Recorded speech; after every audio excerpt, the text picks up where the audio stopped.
Hello बेटा, welcome back. Coming to the finance please to wait to learn the concept of physics. बेटा this is lecture number 2 और आज हम लोग बात करने वाले हैं क्लासिफिकेशन ऑफ वेव्स। बच्चों मैंने आपको वेव्स समझाया था। क्या है waves? Waves is the oscillatory disturbances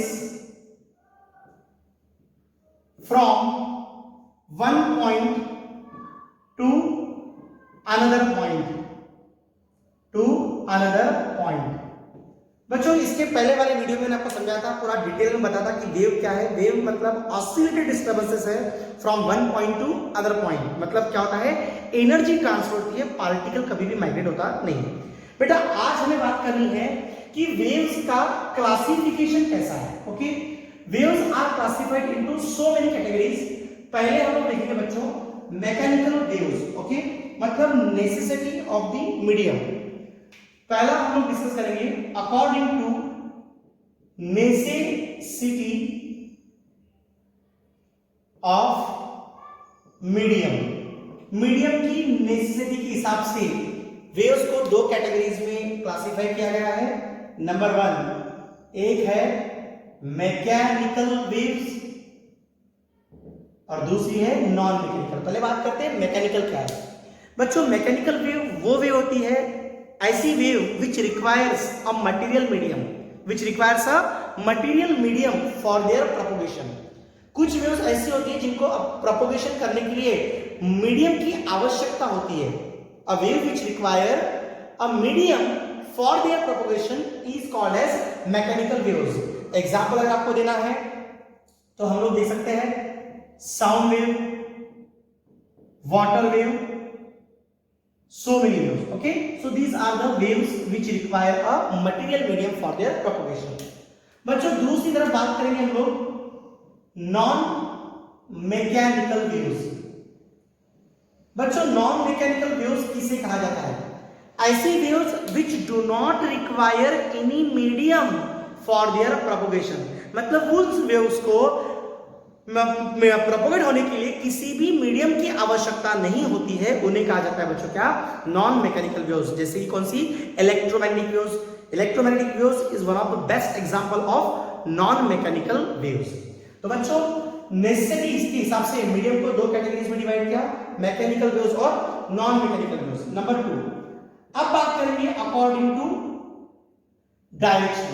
according to direction, direction के हिसाब से waves are classified into 3 categories: one dimensional wave, two dimensional wave and three dimensional wave। बच्चों एक एक को डिस्कस करेंगे। पहले मैं आपको समझाऊंगा कि वन डायमेंशनल वेव क्या होती है। वन डायमेंशन मतलब क्या? एक ही लाइन के ऊपर एक ही डायरेक्शन में अगर वेव ट्रैवल होती है then we called as one dimensional wave. तो बेटा वन डायमेंशनल वेव का आप एग्जांपल क्या बताएंगे? Waves on string. Waves on string is one of the best example of one dimension, जो कि वो एक ही एक्सिस के ऊपर ट्रैवल होती है, एक स्ट्रेट लाइन पर इन अ सिंगल डायरेक्शन। बच्चों टू डायमेंशनल वेव्स क्या है कि जहां पे दो एक्सिस कवर होगी, मतलब एक्स एक्सिस भी और वाई एक्सिस भी, या फिर वाई जेड, जेड एक्स, कोई भी बोलो आप। ओके, एक्स वाई प्लेन में अगर वो वेव ट्रैवल होती है, जैसे कि एग्जांपल देना मुझे आपको वाटर वेव्स, पानी की लहरें। ओके, जहां पे वाई एक्सिस और एक्स एक्सिस दोनों एक्सिस क्या हो रहे हैं? कवर हो रहे हैं, तो उसे हम लोग क्या बोलेंगे बच्चों? Two dimensional wave. बच्चों तीसरा है three dimensional wave. Three dimensional wave मैं आपको बताऊंगा कि ये वेव स्पेस में प्रोपोगेट होता है। कैसा? स्पेस में। इसका प्रोपोगेशन कहां होगा? स्पेस में होगा। थ्री डायमेंशन किधर भी जा सकता है, इधर इधर इधर किधर भी जा सकता है। एग्जांपल अगर मुझे आपको देना है तो कौन सा देना आपको? Sound wave. अगर मैं बोल रहा हूं तो मेरा आवाज इधर भी जा रहा है, इधर भी जा रहा है और इधर भी जा रहा है। That is what? Three dimension में। तो वो स्पेस में प्रोपोगेट होगा।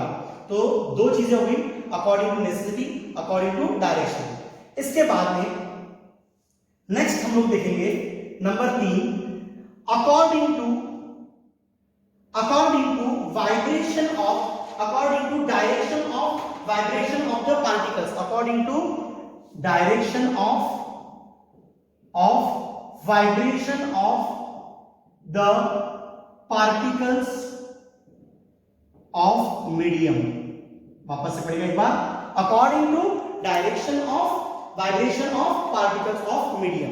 बेटा इसमें हमें स्टडी करना है दो वेव्स, एक देखना है, बात करना है हमको ट्रांसवर्स वेव और एक देखना है हमको लॉन्जिट्यूडिनल वेव। हम के बारे में पहले बात करेंगे। बच्चों ट्रांसवर्स वेव क्या होती है?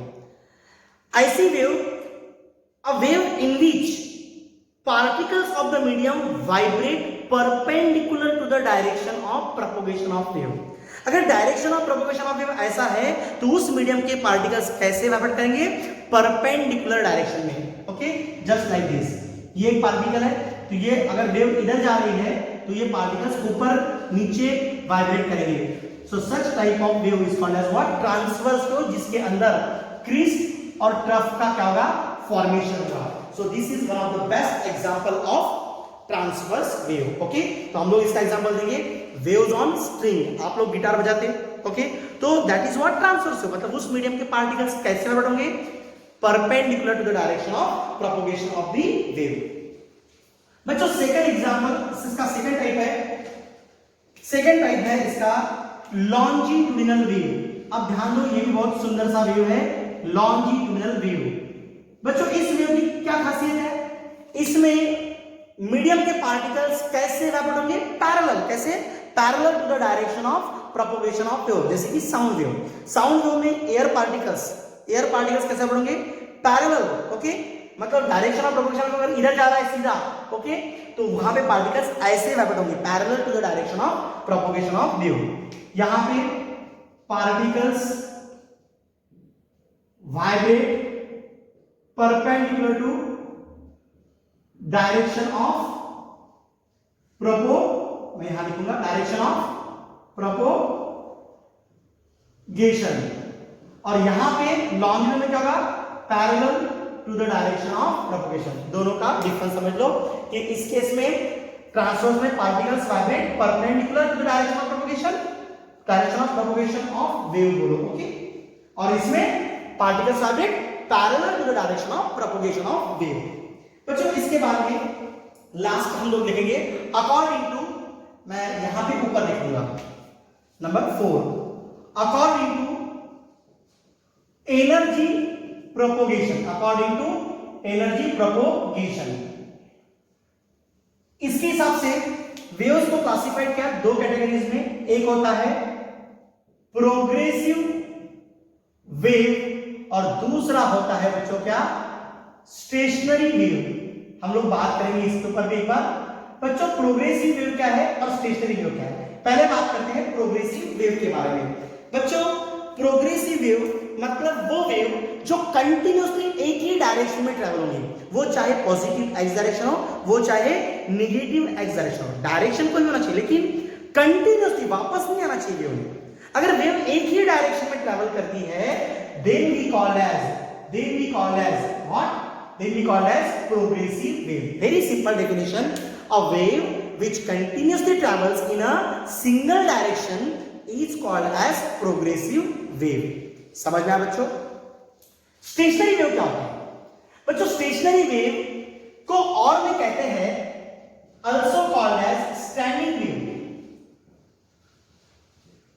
ओके, अब प्रोग्रेसिव वेव की एक बात खासियत आपको एक बार बता देता मैं कि प्रोग्रेसिव वेव क्या करती है? एनर्जी को ट्रांसफर करती है, लेकिन स्टेशनरी वेव जिसको ऑलवेज स्टैंडिंग वेव भी कहते हैं, ये वेव एनर्जी ट्रांसफर करती नहीं।